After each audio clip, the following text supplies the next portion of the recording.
এই সপ্তাহটা আমার জন্য হতে যাচ্ছে অনেক লম্বা। এখন বলবেন যে কত লম্বা? মনে করেন এইখান থেকে বাংলাদেশ। এর কারণ কি জানেন? বাংলাদেশে তো নর্মালি বৃহস্পতিবার শুক্রবার উইকেন্ড থাকে, আর আমাদের এখানে যারা রেস্টুরেন্ট সেক্টরে কাজ করি আমাদের জন্য 3 দিন উইকেন্ড থাকে। যেমন শুক্র শনি রবি, মেইনত রবিবার হচ্ছে সরকারি সব কিছু বন্ধ, কিন্তু উইকেন্ডের যে একটা রাশটা থাকে রেস্টুরেন্ট সাইডে সেটা হচ্ছে 3 দিন থাকে, শুক্র শনি রবি 3 দিন। তা এই উইকেন্ডের ভিতরে পড়ে গেছে আবার একটা অনুষ্ঠান, যেটা আমরা বলি পাসকুয়া। রবিবারে আর সোমবারে আছে পাসকুয়া একটা, আপনারা হয়তো স্টার বললে চিনবেন, স্টার সানডে বললে বুঝতে পারবেন। এখন সোমবারে যেহেতু আমার সাপ্তাহিক ছুটি, ওই দিনকে অনুষ্ঠান পড়ার কারণে, মানে রবিবার অনুষ্ঠান তারপরের দিনও অনুষ্ঠান পড়ার কারণে আমার এই উইকে আর কোনো ছুটি নাই। তাহলে বিষয়টা হচ্ছে যে উইকেন্ড আর অনুষ্ঠান একসাথে পড়ে যাচ্ছে, তার মানে যে প্রেশারটা হবে আমার মনে করেন অবস্থা খারাপ করে ফেলাবে। এই জন্য এই 2টা উইক অ্যাডজাস্ট হয়ে গেছে, মানে আমার কোনো ছুটি নাই 2 সপ্তাহের ভেতরে। এই জন্য আমার এই সপ্তাহটা মনে করেন এইখান থেকে বাংলাদেশ যত দূর তত দূর লম্বা। এটা হচ্ছে মূল ঘটনা। আচ্ছা, আমি আপনাদেরকে একটা জিনিস দেখাই যে ইতালির আকাশ কতটা পরিষ্কার। এই দেখেন, দেখছেন এই যে একটা দাগ যাচ্ছে, যে একটা বিমান যাচ্ছে, সেটাও কত ক্লিয়ারলি বোঝা যাচ্ছে। এই যে যে দাগটা না, যদি মনে করেন যে বিকালবেলাও দেখেন না, বিকালবেলা এদিক দিয়ে পাস হয়ে যদি, তাও মনে করেন যে এই জায়গার আকাশে দেখা যাইবে। ওই দেখেন, এটা হচ্ছে ইতালির আকাশ। এই জায়গার আকাশগুলো এমনিতেই জানি কেন সুন্দর। যখন ছবি তুলি বা যদি আপনারা ইতালি বা ইউরোপের ছবি দেখেন, সব জায়গায় দেখবেন যে এত সুন্দর আকাশ।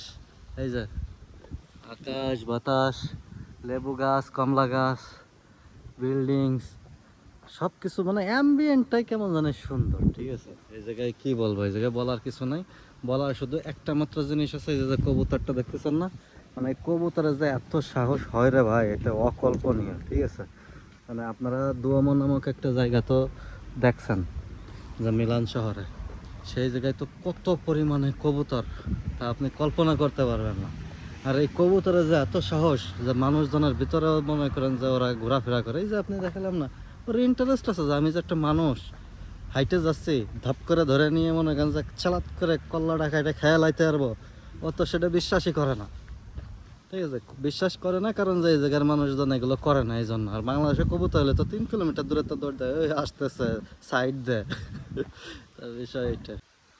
আপনাদের সাথে কথা বলতে বলতে হঠাৎ করে একটা নোটিফিকেশন আসলো, আমাদের এই টনি মার্কেটে 10 কেজি মুরগির মাংস অফার দিয়েছে। তা আমরা মানুষ আছে 2 জন, তো 10 কেজি মুরগির মাংস নিয়ে আইছি 22 ইউরো দিয়ে, তাও আবার হালাল। এই দেখেন আমার বর্তমান অবস্থা, বেরোইছিলাম ব্লগিং করতে, এখন বাজার করে বাসায় ফিরতেছি। পারফেক্ট ফ্যামিলি ম্যান, বোঝেন নাই? বিষয়টা হচ্ছে নর্মালি 2 কেজি 400 গ্রামের মতো আমরা যে মুরগির রানটা কিনি সুপার মার্কেট থেকে ফ্রেশ, সেটার দাম হচ্ছে প্রায় 9 ইউরো।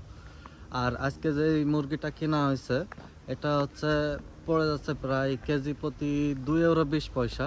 ডিপের জিনিস, মানে বরফের, ফ্রোজেন। তারপরও আর কি প্রাইসটা একটু কম, এই জন্য আর কি আজকে নিয়ে নিলাম। এই জন্য বললাম যে সস্তা বাইয়ে বস্তা ভরে নিয়ে আসলাম আর কি। এখন সাশ্রয় করার আর কি চেষ্টা করলাম, আজকে সাশ্রয় হয় কিনা জানি না, কারণ যেহেতু ফ্রোজেন, ওয়েট কি বরফ সহ ওয়েট দেওয়া নাকি বরফ ছাড়া ওয়েট দেওয়া, এটারও একটা বিষয় আছে। এখন চেষ্টা যতটুকু করার সেটা তো করছি, মানে মেন্টালি স্যাটিসফাইড তো হয়েছি।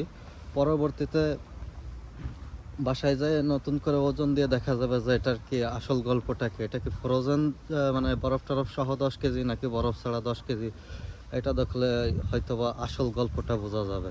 কিন্তু নর্মালি এরকম প্রাইসে সহজে পাওয়া যায় না, তা পাইছি নিয়ে আইছি, দেখা যাক বাদ বাকি। এখন কাজে যাচ্ছি, যেহেতু মুরগির রানগুলো ফ্রোজেন, সেহেতু এখন আর কাটা যাচ্ছে না। হয়তো বা দেখা গেছে রাত্রের বেলা কাজের তো আসার পরে মুরগির রানগুলো আর কি কাটবো যদি সম্ভব হয়। তা আমাদের যে জাদুঘরের যে ছুরিগুলো আছে ওইগুলোতে তো কাটা সহজ হয় না, তারপরে দেখি চেষ্টা করে বাসায় এসে কাটতে পারি কিনা। কারণ যে আমাদের যে ছুরি বাসায়, সেই ছুরি হচ্ছে ইন্টারন্যাশনাল ছুরি, কাঠ কাটা থেকে শুরু করে লোহা কাটা পর্যন্ত মনে করেন যে ওই একই ছুরিতে করি। আর মাছ মাংস তো এগুলো তো ওই দুইটার মাঝখানেই পড়ে আর কি। ভাই সমস্যা হচ্ছে মুরগিটা কিনে আনার পরে যখন আমার মনে পড়তেছে মুরগির দাম 2 ইউরো 20 পয়সা, আহা ফুর্তি তবলা বাজাইতেছি, বুঝছেন ভাই? আমার মনের ভিতর যে কত সুখ ঘুরে ঘুরে খেলে আমার মনে পড়ে মুরগির দাম। আরে